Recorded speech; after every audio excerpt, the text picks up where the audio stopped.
Hey guys, it's Simmy, and this is Wrestling Unlimited, as it's Friday, and this is the Wrestling Wrap-Up. A handful of news brought to you in one easy-to-watch video. As far as today's show does go, we do have 1, 2, 3, 4, 5, 6, 7, 8, 9, 10-ish stories we are going to talk about. The final two stories can be considered spoiler alerts, so we will put... at that time, if it wants to load, now it doesn't want to load up. We will put, and now this graphic up on the screen when it becomes time. Tell you that we are going to talk some spoilers. We got a spoiler possibly for tonight on SmackDown, and a spoiler possibly for the, the Elimination Chamber pay-per-view. Again, potential spoilers, nothing like it's gonna happen per se, but we got potential spoilers. As far as the stories we got today, we're talking about Vince McMahon being, I guess you can say, what is being reported as a hindrance to the WWE sale. So backstage news on the Cody Paul Heyman stuff from this past Monday Night Raw.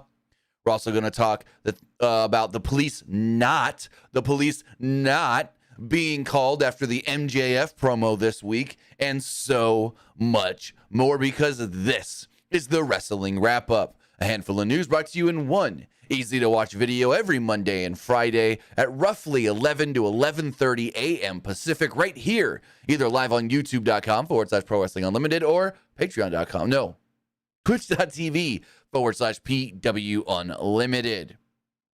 Remember, you can also catch the show later as a video on demand on YouTube or podcast services all around the globe like Stitcher, Spotify, Google Pod, Apple Pod, Anchor, iHeartRadio, and so much more. Remember, over there, whether it's Stitcher or Apple Music or Google Play Music or whatever, give us a 5-star rating and let them know what you like about the program, whether it is this show, the Wrestling Wrap-Up, our Monday Night Raw review, our SmackDown review, our Dynamite review, or a pay-per-view review. Let them know over there what you think. Remember, if you are watching live on Twitch, you can help us out a couple of different ways. You can either help us out by hitting that donate button down below, or by donating Twitch bits in the live chat. Also, remember, you can help us out by subscribing to the channel one of two different ways. You can either subscribe with a tiered subscription, or you can subscribe with Amazon Prime, because remember, if you have Amazon Prime, then you have Prime Gaming. Prime Gaming gives you a lot of cool things like free games, free stuff of 4 games, and it always gives you one free subscription to any Twitch channel you want to subscribe to throughout the month. And I'd greatly appreciate it if you did right here, Pro Wrestling Unlimited. Also, remember, you can head over to patreon.com/Pro Wrestling Unlimited and support us over there, or go over to YouTube and become a channel member. As a channel member, you get early access to news, early access podcast episodes, early access to non-news videos, and so much more. And finally, head over to the Epic Game Store. Head over to the Epic Game Store and buy something. Whether you're buying a new game, whether you're buying an old game, whether you're claiming one of the free games or getting bucks for Rocket League, Fortnite, Fall Guys, or Rumbleverse, use our code right here, PW Unlimited, at checkout, and you will be supporting us at no extra cost. And yes, like I said, even if you're claiming the free game that already doesn't cost you anything, when you claim it, put in the code PWU and LIMITED, and you will be supporting us, either whether that is on the Epic Game Store or on the PlayStation, Xbox, or Nintendo Switch for Fortnite, Fall Guys, or not Rumbleverse, but Rocket League. As far as the free games right now do go on the Epic Game Store, I think those just updated. Let me double check. They updated yesterday, and the free games currently are, let's see, is it 1 or 2 free games? Is it 1 or 2 free games? Where are the free games? Free games, free games, free games. What the? Epic Game Store wigging out on me, not wanting to show me what the free games are. Come on, Epic Game Store. And it just froze. Free games. That's weird. It is not showing any free games right now. Usually scroll down just a tidbit, and then it'll show you the free games. There we go. Free games. Right now is Recipe for Disaster. Fun game. And then next week we will have War Pips. So if you go and claim Recipe for Disaster, you can support us right on the Epic Game Store. But as far as news itself does go, and stories and whatnot, the first one we have to talk about is about one Vincent J. McMahon. Actually, no. J is his father, Vincent K. McMahon, Vincent Kennedy McMahon. We all know that Vince McMahon came back for the sale of WWE. He's on the board of directors. He's actually the executive chairman of the board, overseeing the sale and so forth. But according to Dave Meltzer in the latest Wrestling Observer newsletter, he does state that Vince may have become somewhat of a hindrance and been very controversial as far as talks of the sale do go, as Dave Meltzer stated the following. In a story CNBC wrote regarding the interview, they noted that Vince McMahon's potential future involvement has become an early sticking point in talks with various buyers. Meltzer would then continue by stating, because of the payoffs to a number of women regarding affairs and allegations that some of these situations were non-consensual, McMahon's return to the company and involvement in the sale talks have been very controversial. The economics of WWE are very strong and look only stronger going forward unless there is a collapse or decline of media rights fees. But WWE looks to be strong enough to where it's not someone in the middle who may be crunched out, a position more likely to affect other wrestling companies in television declines, and streaming companies don't see them as game changers. At this stage of the game, the belief is that McMahon's presence is a hindrance and not a help in these negotiations. Although, as the largest stockholder, he is also the key beneficiary financially if and when the sale goes down, and for that reason, forced his way into the process. So basically, they're saying that, they don't want to talk to Vince. They know everything that happened with Vince and why Vince was pushed out last year, and they don't want him around if they buy the company. It's per se different companies and whatnot. We don't know 100% who WWE is speaking with, but we do know that it sounds like they don't want to speak with Vince. They don't want anything to do with Vince, and they don't want the potential of, all right, so we want to buy WWE. Oh, wait, Vince wants to put in a clause that he's in charge or he's around and this and that. No, that's what it sounds like. It sounds like that's not what's happening, and that now Vince trying to weasel his way back in through the sale is more of a hindrance than anything. Now, Meltzer also addressed how much key executives would make if WWE were to be sold for $8 billion, which is the current market evaluation. WWE CEO Nick Khan, and Meltzer did state, let's see, it says Vince McMahon would pocket $2,552,969,558. That is how much money he would pocket from the sale, like cash in his hand, per se. Stephanie McMahon would bring in and make $170,842,415.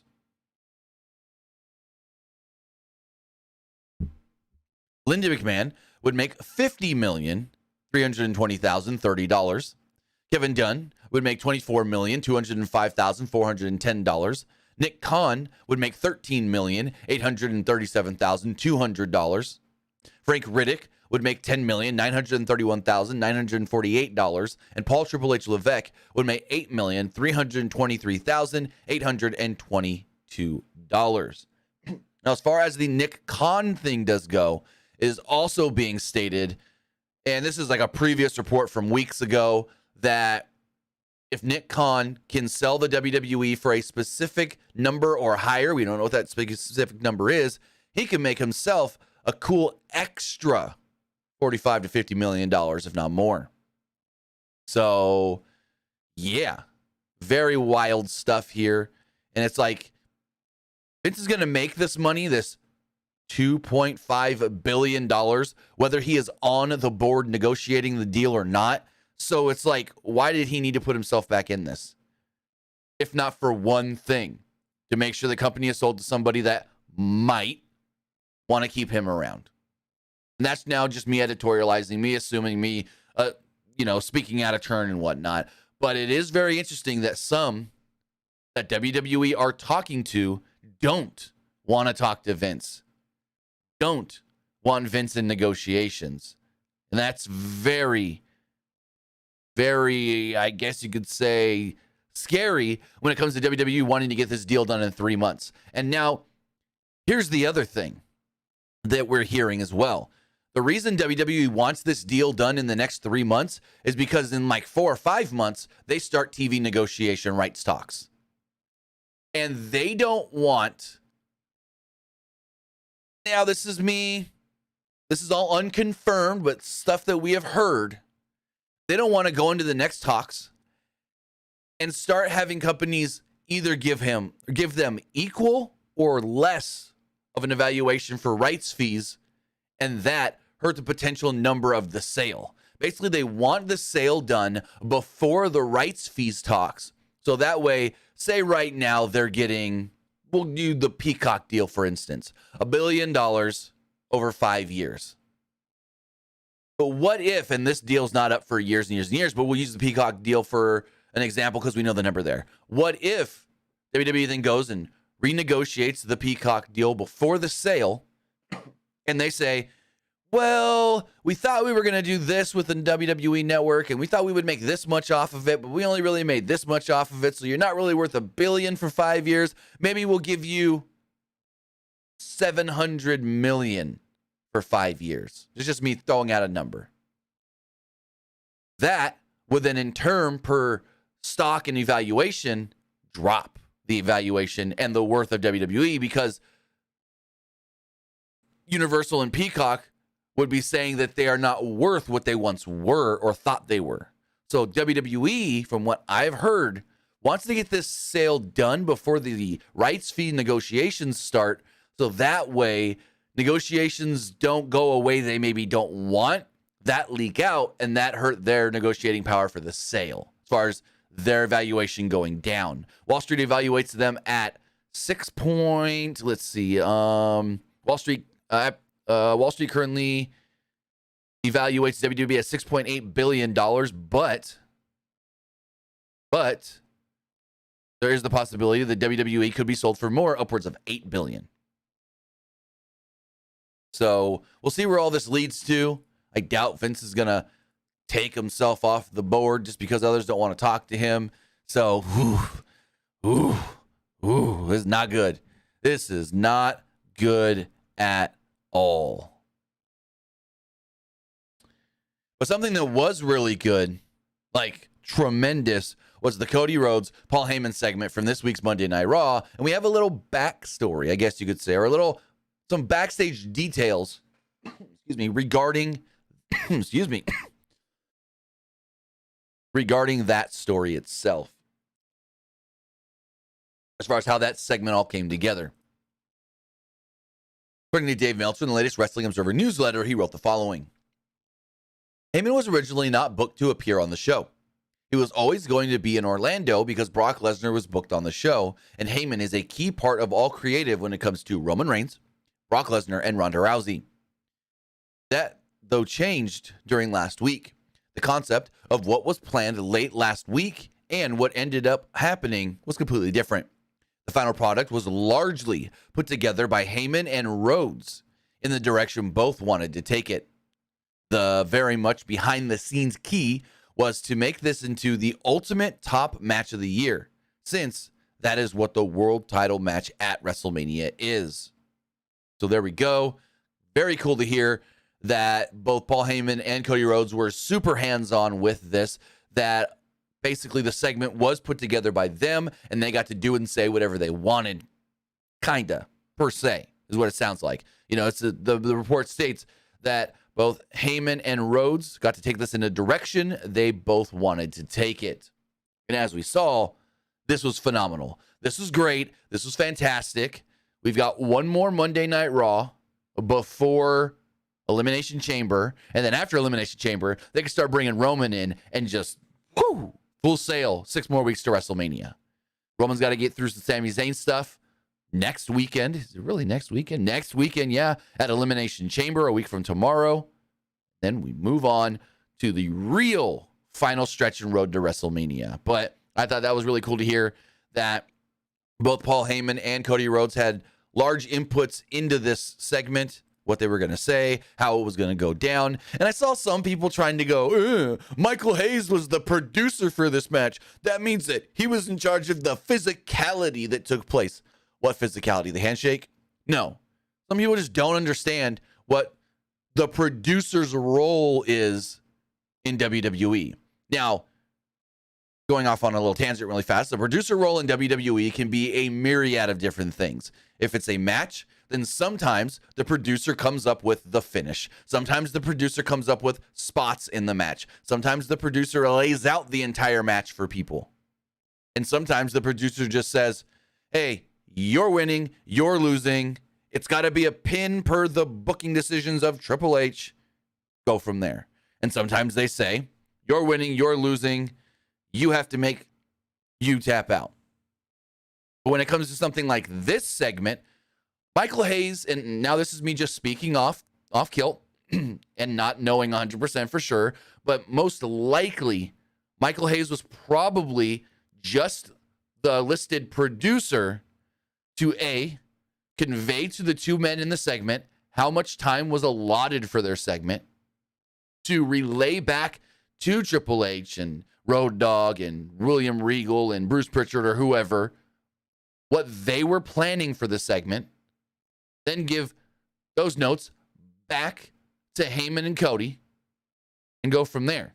Like, the producer for segments like this typically is just the mediary between creative and superstars.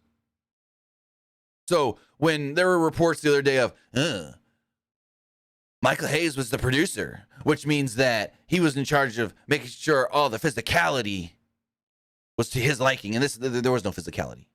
That's bullshit. That's stupid. That's dumb. To even try to put that out on some website and Twitter and Facebook and whatever. No, Michael Hayes was not in charge of the physicality here. It was most likely in charge of relaying how much time they have per show being booked out, telling them you've got, I don't know how long the segment went, 12 minutes. What do you guys want to do? They then say, we're going to do this, this, this. Paul's going to come out at this time. Cody's going to do this before Paul comes out, and then Paul's going to come out, and then they're going to talk like this and that, and boom. Then they relay that back to creative. Creative either says, go for it, or here's something we want to change. Then he goes back to the...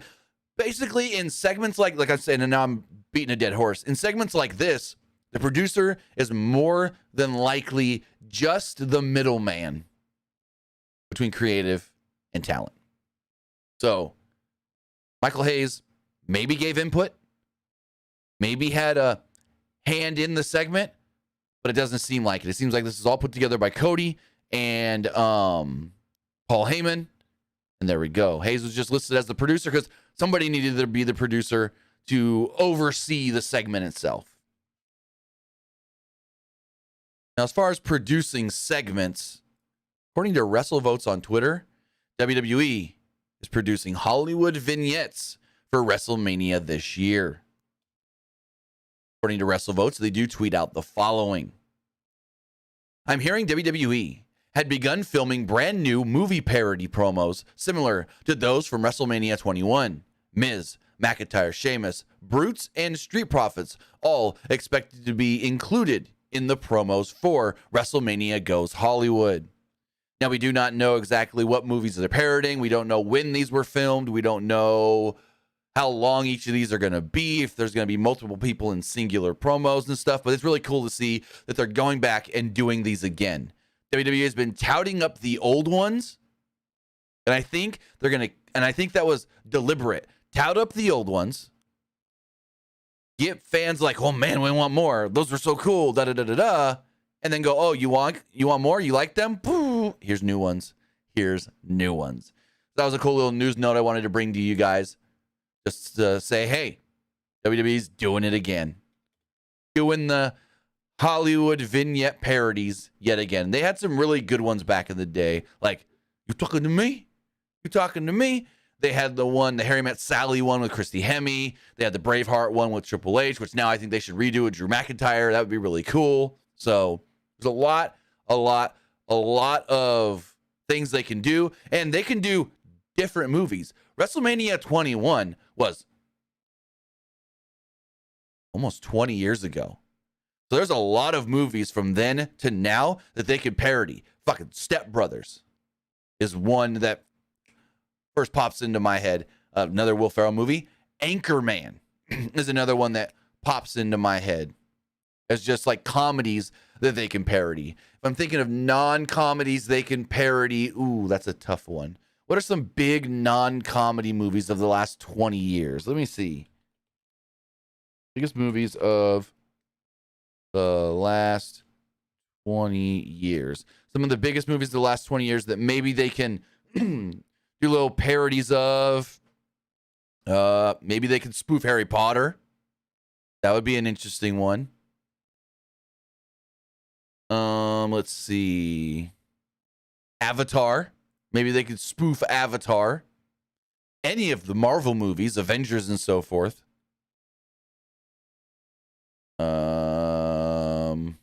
Just trying to look at some other ones. The Matrix. They didn't do anything with the first Matrix back at WrestleMania 21, so maybe they do something with The Matrix. Maybe they spoof Inglourious Bastards. That would be a funny one. Oh, Brother, Where Art Thou? I mean, that was before WrestleMania 21, but maybe. Looking at some other movies that they could spoof. 300. 300 would be a really fun one with like Sheamus in the Gladiator role. I'd like to see that one. Or Gladiator, but no, I would like to see, I think Sheamus in the main character role of that. 300 would be a really fun one to do with Sheamus. Again, like I said, Avatar would be an interesting one to see. American Gangster would be an interesting one that they parody. There's a lot of options here that they can parody that would suit what WWE did before. The Hangover. The Hangover would be another one.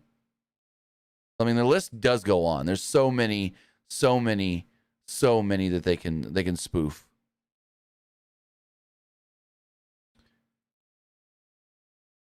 But as we keep on keeping on here, we're going to do a stretch where we're going to talk about some injuries in both WWE and All Elite Wrestling. First up, we got some news. Well, some info. I don't know if everyone would call this news, but some info on former multi-time WWE World Champion Randall Keith Orton. As Dave Meltzer dropped a small note about Randy Orton's progress in this week's Wrestling Observer newsletter, stating the following. We've heard no wrestling updates on him currently, but his back injuries were very serious. And a few months ago, there were concern about whether he'd be able to return, or at best, it would be a long time, which it already has been. So, man, this really does stink for Randy Orton that there's still no timetable on when he can return. There's no real notion and note of, all right, so Randy's progressing. Maybe he can come back at this time. Maybe he can come back here, there. No one still knows anything at all, which is, I guess you could say, disheartening and sad to some point. I really, really, really want Randy Orton back. He's one of my favorites of all time. But if his back is as serious as they think, don't come back. Don't risk your health for our entertainment. If this is it for Randy Orton, then that's it for Randy Orton. Don't be like one of these guys that go, I can tough it out, or I can come back. I've been gone long enough. No. If they literally say, you're done, you're done, maybe in 5, 10, 6, 7, 8, 9 years or whatever, you can come back, pull an edge. Don't risk it. Don't risk it at all.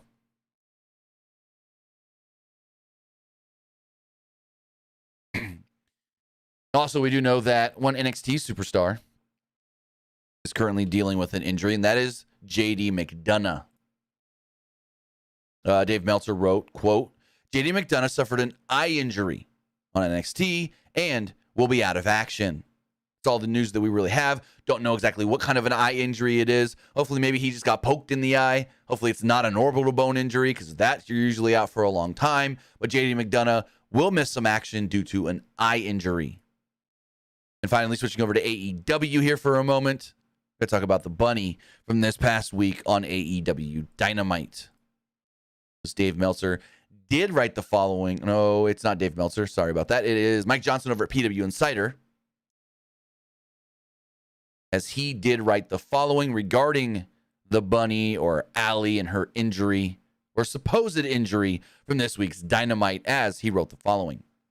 As we noted earlier this week, the AEW Dynamite bout between AEW Women's Champion Jamie Hayter and the bunny went to a finish prematurely after concern about the bunny having possibly been injured during the bout. The belief backstage was that she may have suffered a concussion or even a possible broken orbital bone, but that has not been 100% confirmed. We are told that the bunny is slated to undergo medical testing ASAP in order to diagnose the potential injury, and we wish her well. And so do we. We hope that she doesn't miss much time. But again, don't rush anything. If you're hurt, if you're injured, if you're not 100%, you don't need to wrestle. You may want to, but don't risk getting hurt worse. That's all I got to say. Don't risk getting hurt worse. My kids play sports all year round. My son has played tackle football for the last 5 years. I've seen a few boys on his football team suffer a concussion and come back too early and get hurt even worse. And instead of missing a couple of weeks, which with a concussion you don't know, but instead of potentially missing a couple of weeks, I mean, there was one situation where the concussion was 3 years ago and the kid still hasn't recovered as far as being cleared. 3 years ago. So that would have been, I think it was a 2020 season. It was September 2020. Didn't play last year. He didn't play 2021. So this fall would be the third season if he does or doesn't play. So yeah, if it is a concussion, don't risk the biscuit. Don't risk it for the biscuit. Don't come back sooner than later, as we learned with Adam Cole. He didn't rush it. He stayed out for 7 months before he was able to return.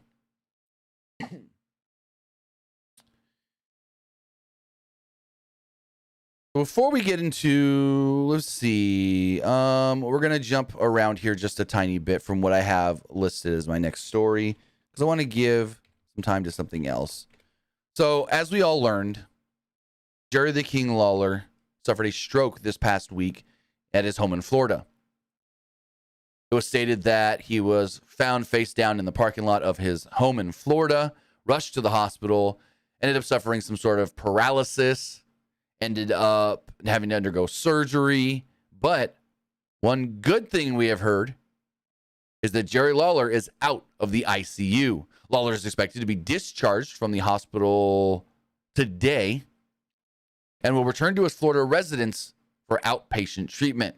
His social media account posted an update regarding the Hall of Famer's condition Thursday afternoon, stating, Jerry is out of the ICU and will return to his Florida home for outpatient rehab for his limited speech and cognitive skills. Doctors hopeful for a full recovery, and Jerry is looking forward to returning to his fans very soon. So that is great to hear. Do not expect Jerry Lawler on the pre-show panel for next week's Elimination Chamber pay-per-view. He's got a long road to recovery. Also, Jerry Lawler, had his last match just recently, too. He's still been active. I don't think he comes back from this one. He came back from the heart attack. I don't think he comes back from this one. His last match was 2 weeks ago. He worked a match for AML where he defeated the Beer City Bruiser on the 21st of January. I think that's it for Jerry Lawler. I think that might have been Jerry Lawler's last match. I don't see with everything that happened to him in with this heart attack or stroke. I mean, the heart attack he recovered from fine. With the stroke, paralysis, the speech issues, me not being able to talk, the issues of him not being able to use his extremities on the right side for a little while, just all of that, and his age, I don't think he wrestles again. I could be wrong. I don't think we see Jerry the King Lawler actually wrestle ever again, unfortunately. And I mean, as I keep saying, don't risk it. After this, don't risk it. I know you could say, well, Ric Flair died and came back and wrestled another match. But did you see that match? Did you see that match? It wasn't good at all.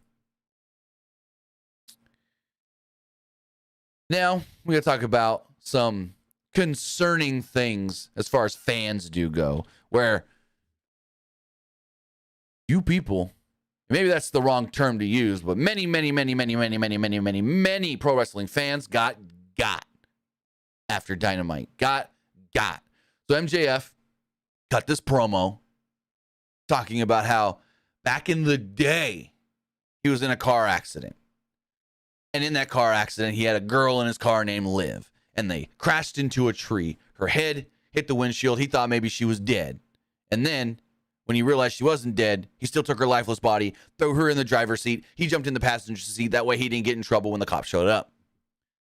Well, a very notorious Facebook group that I'm not even going to... Well, no, I'm going to name the name so you guys know. The 434. You ever heard of the 434? They full of shit. Always. I thought it was widely known that they make all their stuff up for comedy purposes. That they rarely post anything themselves that's true, if ever. That everything they state is made up stuff. They've admitted to it in the past that when we report something ourselves and not aggregate it from somebody else, we're not telling the truth. We're making stuff up to be funny. But a lot of times, that stuff actually,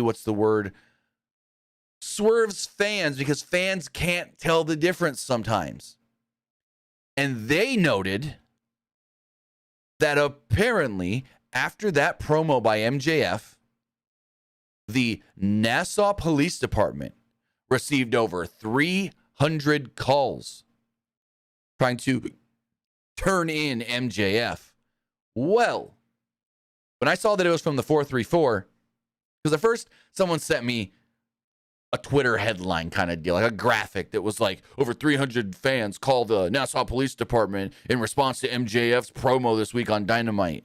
And I'm like, well, where the hell is this coming from? But the Twitter graphic I saw didn't quote or give them credit. Then I eventually saw this from the 434, and I went, don't even need to look more into this. It's not true. It's not real. Whatever.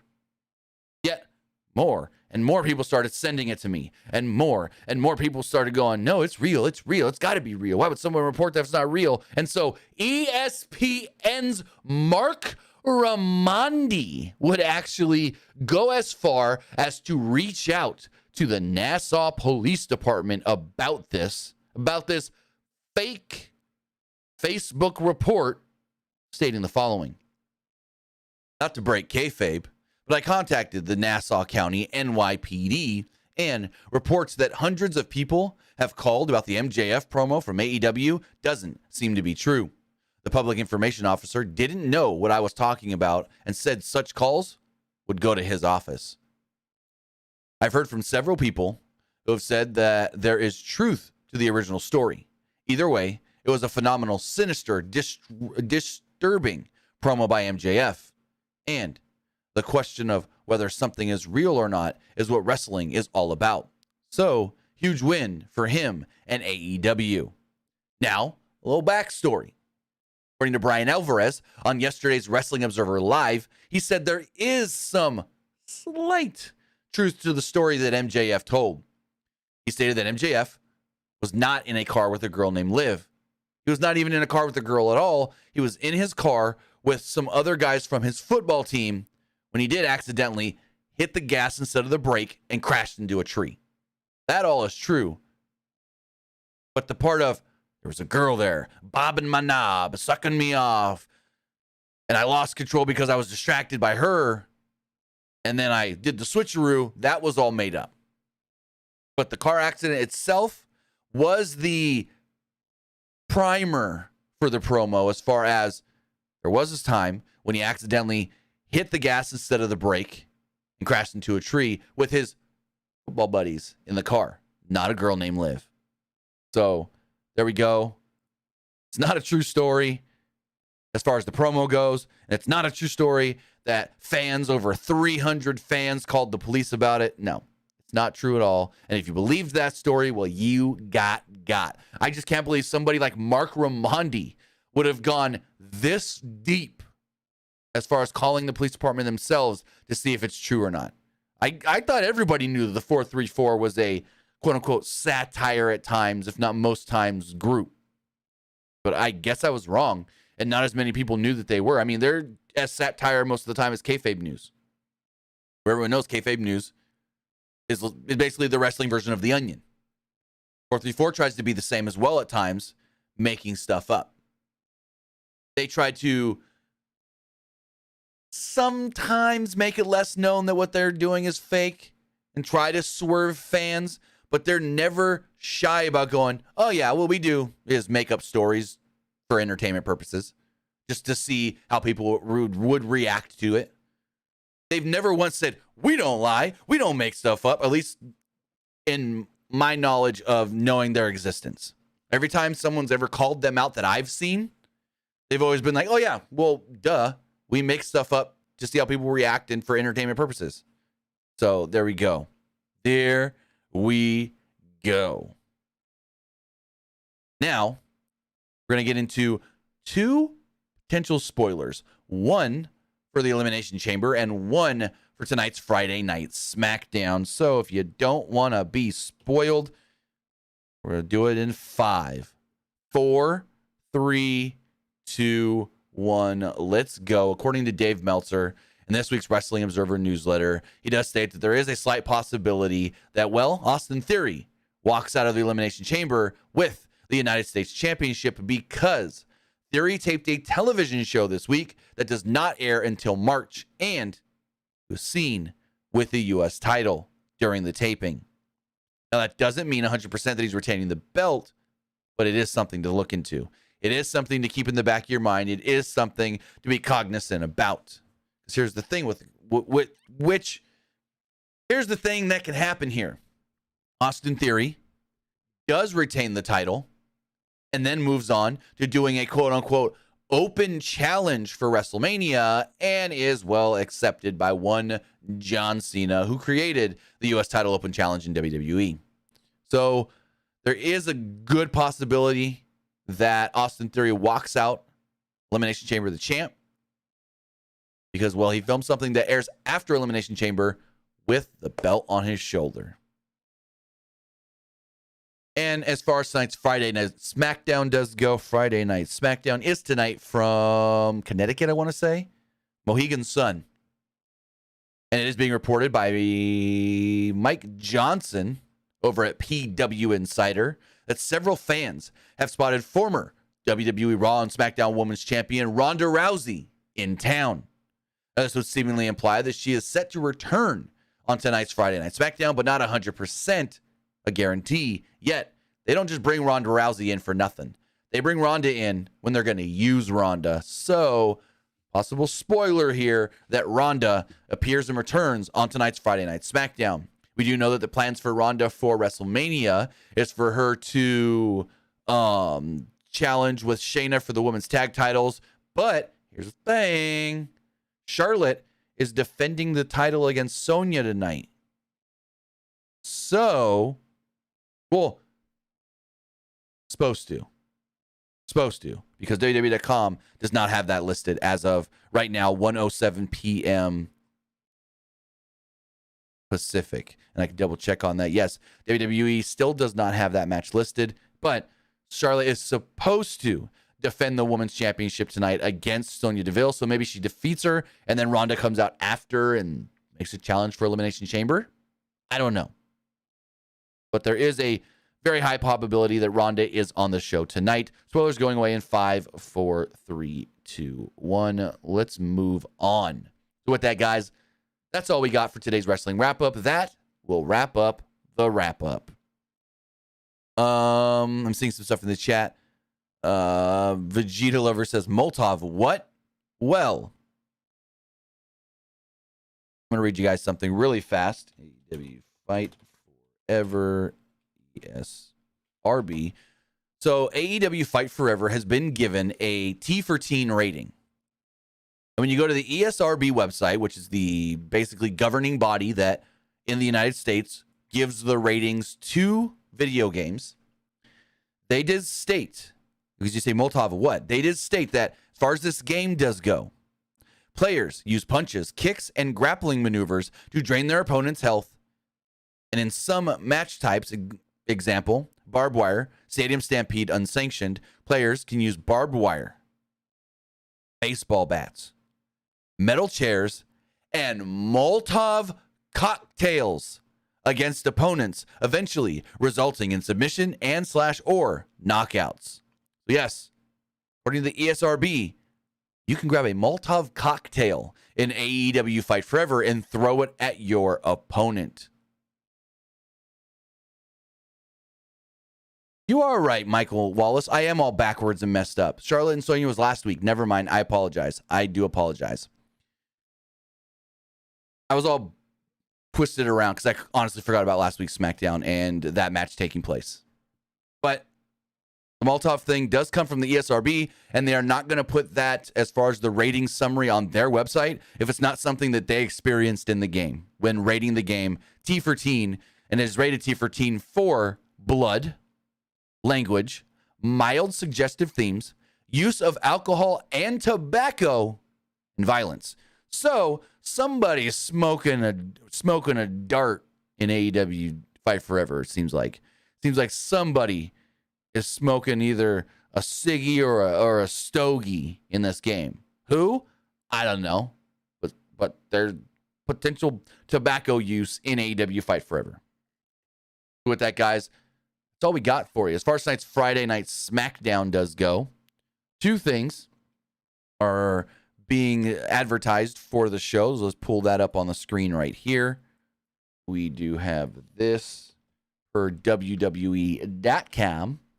Again, WWE.com. And why am I not seeing anything? Here we go. WWE.com is currently advertising. SmackDown Tag Team Championships will be on the line when the Usos defend their titles against the tournament winners Braun Strowman and Ricochet. Big question, will Jey Uso show up? Also, we do have a Fatal 4-Way number one contenders match for the Intercontinental Championship. It'll be Madcap Moss, Rey Mysterio, Karrion Kross, and Santos Escobar. One good thing to note here is that it was going around that Rey was injured in the Cross match the night before the Royal Rumble. That's why he wasn't in the Rumble, but he is advertised for this match here tonight. So it seemingly would tell you, hey, well, Rey's cleared and good to go. With that, guys, that's going to wrap everything up here for the Wrestling Wrap-Up. Now this stuff won't go off my screen.